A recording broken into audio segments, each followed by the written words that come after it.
sir. Good evening, sir. Good evening, sir. Please take a seat. Thank you, sir. Are you comfortable? Yes, sir. Okay. Should we start? Yes, sir. Introduce yourself to the board members. Sir, I belong to Jahanabad district in Bihar. I have completed my class 10th from Jamshedpur itself, from Baidi Girls High School. After that, I completed my class 12 from St. Xavier's College, Ranchi, where I got rank 4 in Jharkhand state. After that, sir, I completed my graduation in computer technology from Nagpur University, from PIACT College. There, sir, I got 2 times gold medal, sir. Okay. And sir, in 67th BPSC, I got selected as labor enforcement officer. And again, I am appearing for the interview, sir. You are already selected. So, what is your job profile? Have you joined? No, sir, joining has not come yet. Right. So, what would be your job profile? What kind of job you are going to perform there? Sir, it mostly it deals with the labor side. For example, we have to make ensure that all the welfare rights of the laborers are getting ensured. They are getting timely wages, and if any welfare schemes are there for labor, they should get that. And also, sir, we should also ensure that the health of the labor, that any situation, environment in which laborers are working, that should be well, sir. So we have to make ensure, sir, and all schemes related to labor, that should be enforced in that company.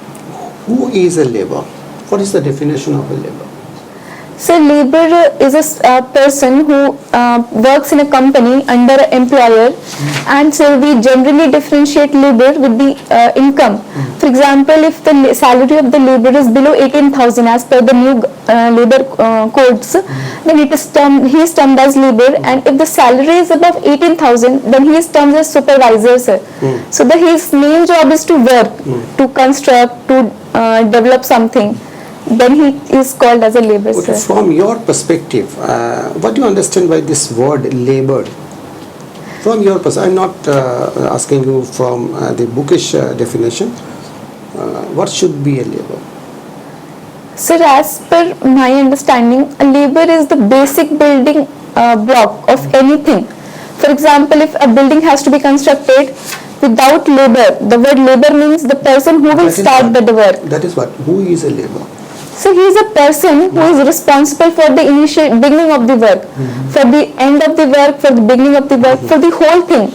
Without him, nothing can be completed, sir. So, if that is the case, then any person, supposing an officer, yes, sir, who initiates a work and completes it on his own, yes, sir, is he a labor? Sir, he is labor in some other sense, but as I said, sir, labor, we say some person as a labor when his socio-economic condition is not as compared with the other person. For example, if an officer is working in office, he is labor because he is working and he is working for the public welfare.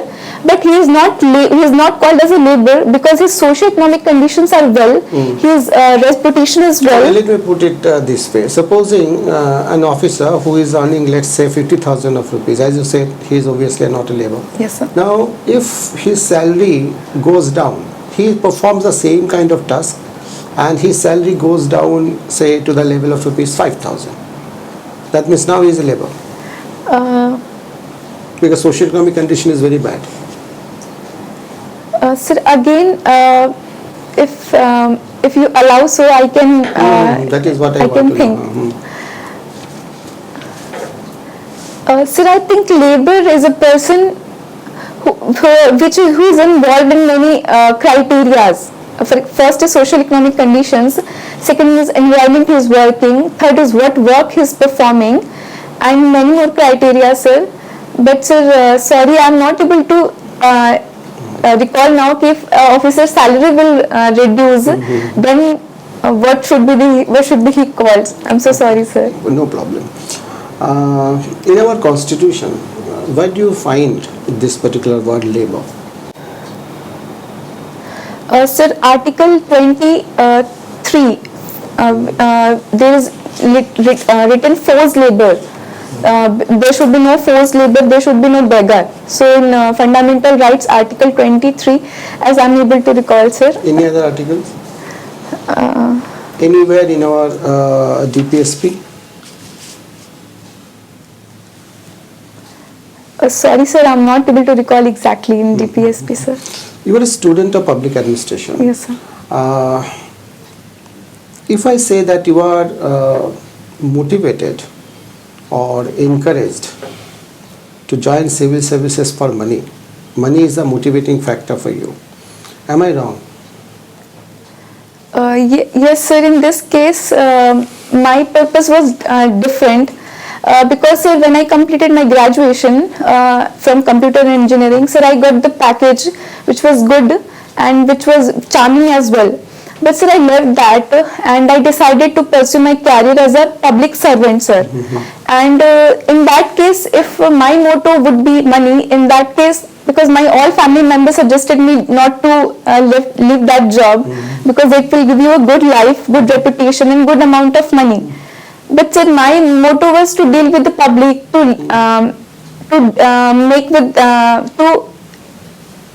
to talk with them, to able to resolve the issues if they have any, and to work towards the public welfare. Okay. As a government is already working in this direction, so sir, I thought I will able to just help my contribution in this direction in a Okay. Why, Jyoti, the present generation of India is so shy? Why they feel so much of a tinge of shame in saying that yes, I want money and that's why I'm here? Money does not necessarily mean black money. Money means your salary. Why Indians, the present generation of India, particularly your generation, is so shy? Why? What is the reason? So the reason could be many. First, as I am able to recall, so when initially we used to say money, it first thing which comes in our mind is black money, because salary. When we listen the word salary, then it is okay. Then we are talking about the salary which we get after working 1 month. But the term money is little bit harsh, sir. And in my generation, we cannot say that everybody is towards the public welfare job, because people are nowadays very focused towards the high living standard job. They want Mercedes. The point is that your idea of public welfare and professionalism, where you take money for your performance. Yes, sir. Can these two not coexist? These two can coexist, no? Your public welfare idea and your professional need. Yes, These sir. two can coexist. Yes, sir. So why you said that I'm not here for money? Sir, when I heard money, the first thing which came in my mind was like package of 50 lakh, 15 lakh, 20 lakh packages which we get in engineering colleges. Mind is conditioned by the society. Yes, sir, I can say little bit, but sir, similarly, the word money is little bit negative in my mind. Tell me, what did Herzberg say about salary? Did he put it under the hygiene factor or put it under the motivational factor? Sir, he put it under the motivating factor. For example, as I'm able to record the two factors, satisfiers and dissatisfiers. So what he said that if you will give a good salary and the person which he deserve a good amount of salary, and then he would not be dissatisfied if he is getting good salary. But if suppose a person is working in a company and he should be get 30,000 rupees and he is getting 10,000 rupees only, then he will not be satisfied. And if we will give him a good salary, then he would be satisfied. So it is difference between satisfiers and dissatisfiers, sir. So you said that Herzberg put it under motivating factors list. Yes, sir. Right.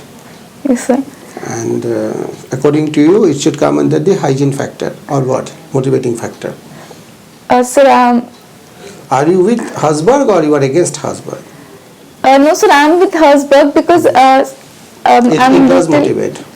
I'm little confused now because I'm not able to recall properly, sir. But when I read that in a job context and job content in a way.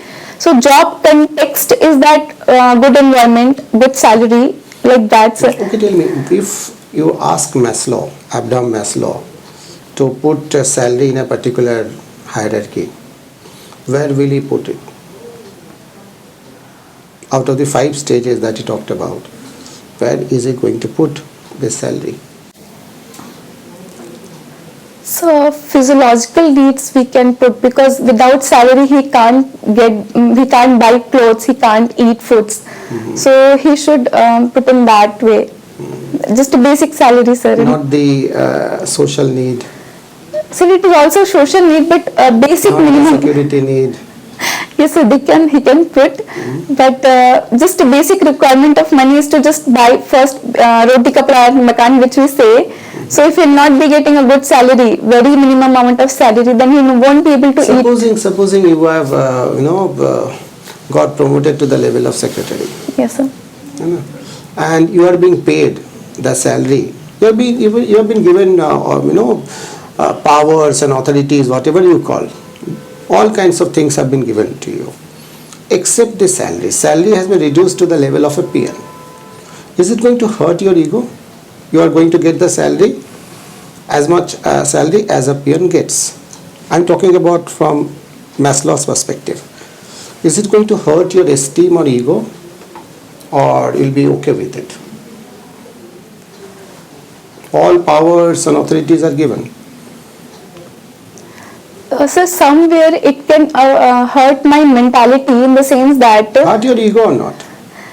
sir, ego word I'm not. I will say I'm not agree with the word ego. But if after working 1 month he is getting everything, power, gadi, bangla, he is getting everything. But the basic needs which he should get, with which he will fulfill all the responsibilities of his family. And if at the end of the month, after working 1 month, he would not be able to fulfill all those things, then he would be dissatisfied. So rather than hurting his ego, I think he would be mentally disturbed. He would be disturbed emotionally. Okay, will he continue his job, or is going to resign? Are you going to continue with that job, or are you going to resign? So if it happens.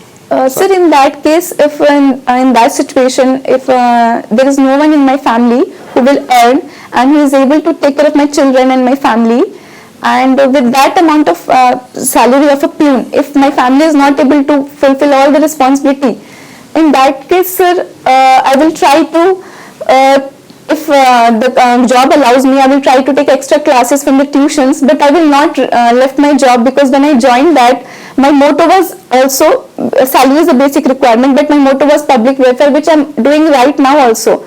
But the job, if doesn't allow anything, like after going home, I can't do anything, I can't do any work, then in that case, just to maintain my families as well, because I'm also responsible female of my family, and as there is no one in my family who's working, then in that case, sir, I will have to resign the job, sir. Okay. Sir. Okay. So first of all, tell me, as a student of public administration, what is public in administration? So, public means people, and welfare means to look after. I am asking what is public in public administration? Sir, it's people, janta, which we call. Okay. And why not government? So, government is also consist of people, so it is wholesome, sir. Holistic, it's a wholesome word, sir. In the development of Bihar, Yes, sir. NGO and self-help groups are playing very important role. NGO and self-help group are the part of public administration or the part of private administration? What is your take?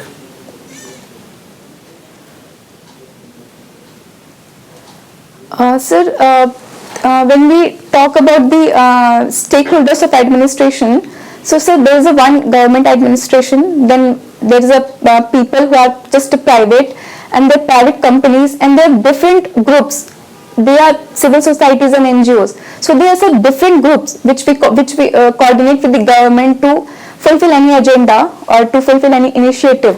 So I'm not able to exactly merge it with the public or private administration, because they are the separate groups who work in their own way with the support of the NGO also working with the help of the government. Yes, sir. Yes, sir. That's why I'm asking. So see, some NGOs are also supported by the government, but sir, right now I'm not able to recall the example. That's why I'm not sure, sir. Okay, there is a quotation. Good governance and democracy are contradictory sometimes.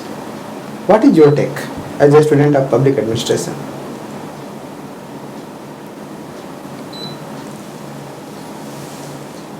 Sorry, sir, I'm not able to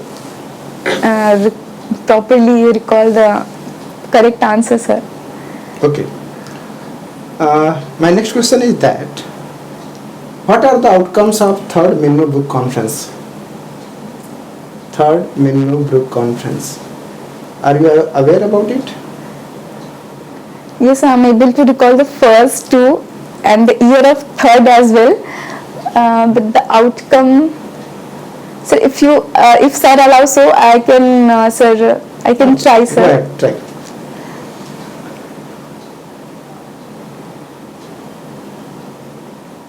So according to me, it was about new public administration and liberal role of government.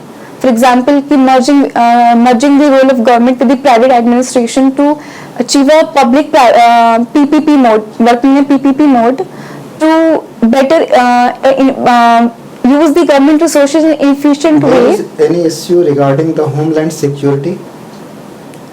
Sorry, sir, I am not able to recall it. Okay.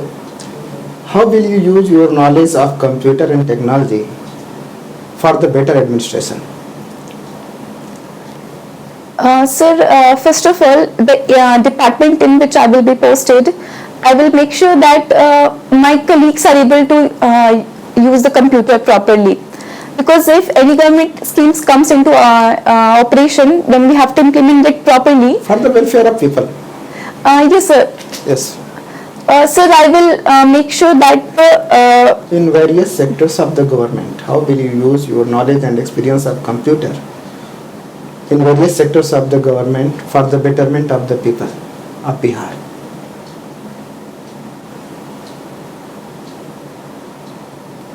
Sir, with the help of example, I want to explain this answer, sir.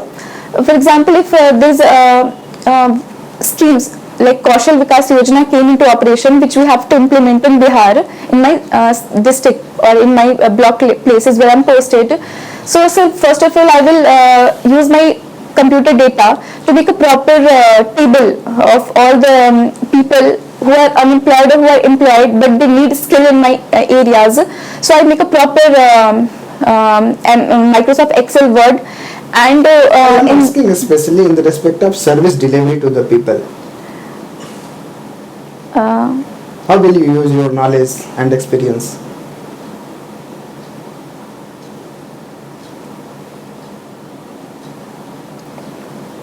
So fast service delivery could be ensured with the help of the digital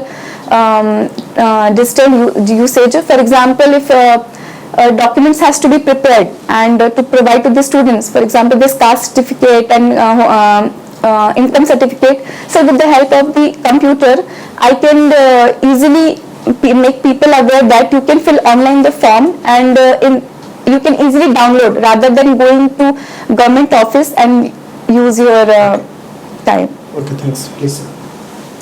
Jyoti, considering your background, tell us, why should we select you?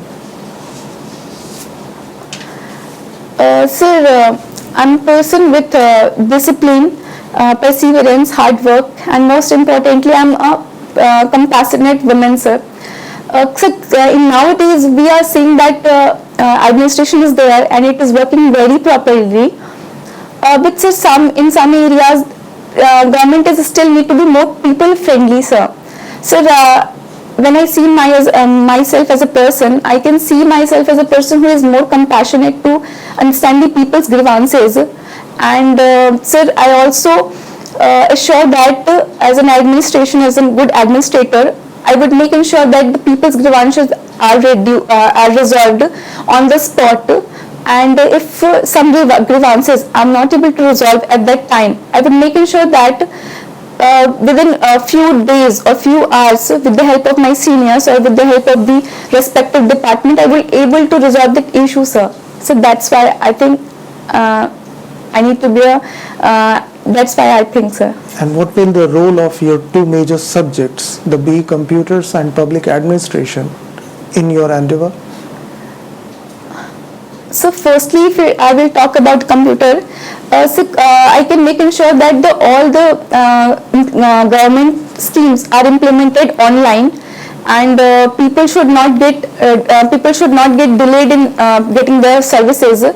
For example, if currently every schemes, every things are getting online, so it's my responsibility to make awareness to the people, being a software engineer as well, to make people understand that the computer makes the thing easy rather than making it difficult. For example, initially people used to go to government office, and they used to make a queue of 1 to 2 hours just to make a certificate or to get the things done. For example, registration also, if we talk about registration, so GST registration, anything, now everything is online.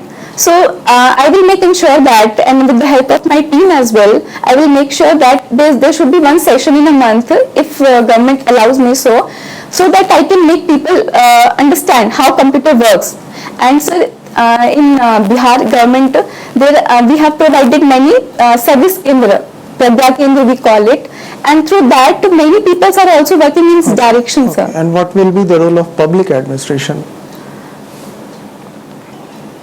Sir, when I studied public administration, so one word inspired me very much, that was good governance.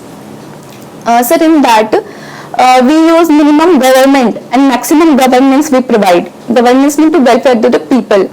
So in that case, I will use my knowledge. What does this term mean? Minimum government, maximum governance? Means minimum utilization of government resources and giving more welfare to the people of the society. How is it possible? Without utilizing the government resources or country's resources, we are going to provide maximum benefit to the public. Is it possible? Practically? Sir, we will use less government resources rather than no government resources. For example, roads which is constructed by the government, and if in a currently which we are witnessing in Patna, there are many traffic jams. Then in that case, the private sector will have to come into play. Countries with the magnitude of India, and everything will become more and more expensive because they will provide better service. Then, in your opinion, now the interference of private sector in service delivery will increase, and the role of government will decrease. So this cannot be the essence of this line. Again, think and tell me what this line stand for. Minimum government, maximum governance.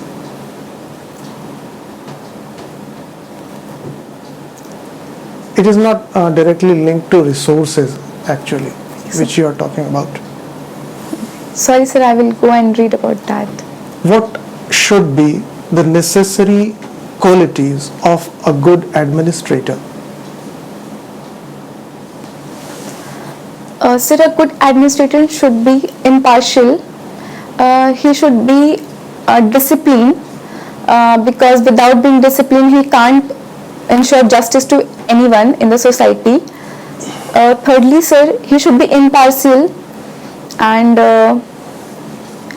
he should be compassionate, sir. He should have the patience to listen to people's problem. And if he is very means what we say, that he is very rude, and if he is very short-tempered, then people will not be able to tell him the grievances. then rather than solving the issues will escalate. So according to me, so these should be the qualities. What is difference between a painting and a mural?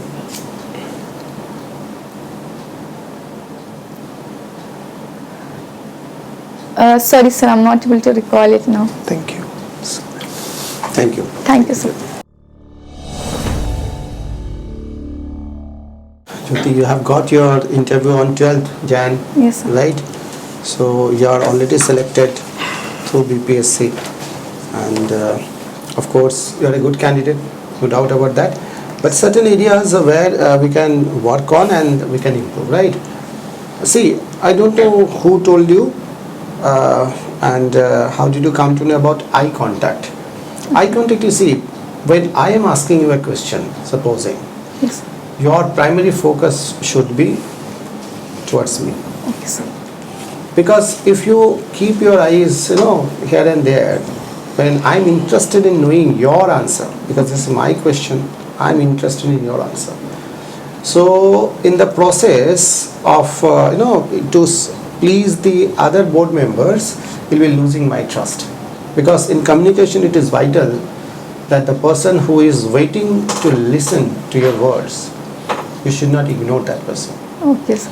So what should be your mode of communication here? That first you should be primarily focusing on, your eyes should be towards that person, and occasionally here and there when you complete your sentence, just give a glance to other members. In any case, the other members are not interested in your answer. They're thinking about their own questions and all, so they're not interested. So if Sir asks you a question, so you address him. The entire answer should be addressed to him. Yes sir. And occasionally you can look here and there.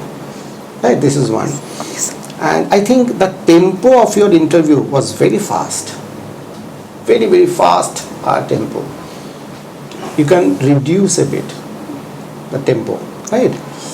And because of when your tempo goes, it becomes very fast, your thinking becomes slow. These two cannot, go side by side. If you speak in a very faster mode, thinking will be slower. So give your thinking more time. You should speak slow. You should take some time and then you start your answer, right? And your answer should be concise, precise, to the point. Right? And it's all right. Husband put the salary in the hygiene factors. Sorry sir, I was Not in motivating factors. Like it was a wrong answer. When this question was asked that why should you be selected, you told us very many things, compassion, this and that. See, these are all values. These values should be there with anybody, whether you are a civil servant, not in a job or without job. These are the values. Compassion should be there, right? Honesty should be there. It's not something which a civil servant or an administrator have. Everybody should have these qualities. But I am interested in selecting you because of your skill. yes. So if you can say that yes, I've got certain skills which will be of tremendous use in job, Yes. and that's why I should be selected. Something, compassion, honesty, this should be there. It's not something that it is your exclusive quality. Every human being should have, but skill may or may not have, isn't it? Yes sir. An engineer may not be as good as a doctor when it comes to medical practice. Yes sir. Skill is something which you may or may not have. But engineer, doctor, civil servant, everybody should be compassionate, honest, this and that. So I'm not going to select you because of compassion, honesty, this and that. Everybody has got that, Yes sir. isn't it? Yes. I think you have got the point. Minimum government, maximum governance, I think you missed out. When you say minimum government, you actually are talking about decentralization. You're not trying to hold the power to your hand. You are decentralizing it, giving it devolution of power, decentralization of power, and power is coming, authority is coming to the people, grassroots level. Say for example, Gram Sabha. And when you devolve the power, authority, so people become more, less government, more governance. You just supervise them from the top, but give the power to the bottom. If you centralize them, to more government, less governance. Okay, sir. Right, this is the idea. And quality of a good administrator. See, this question, if it is asked to anybody, and whatever you say, that is all right. But since you are a student of public administration, administration has got a specific meaning. Administrator means there has to be a common goal, which will be followed by a cooperative, a group of people. There should be a concerted effort by a group of people to achieve that common goal. Now, if you want to be a good administrator, you need to identify what is your common goal of the organization. A goal which is shared by everybody, not for you only. And then the people who are working with you, you should guide them towards that particular goal, achieving that particular goal. If you have got this quality of organizing the people, motivating them, coordinating them and everything for achieving that common goal, only then you are a good administrator. And you said so many things Yeah. which are not for an administrator. Okay? You are a good student, but I think if you work on these lines, you will be getting very good marks. Okay, sir. Sure. Thank you, sir. Thank you. Thank you, sir.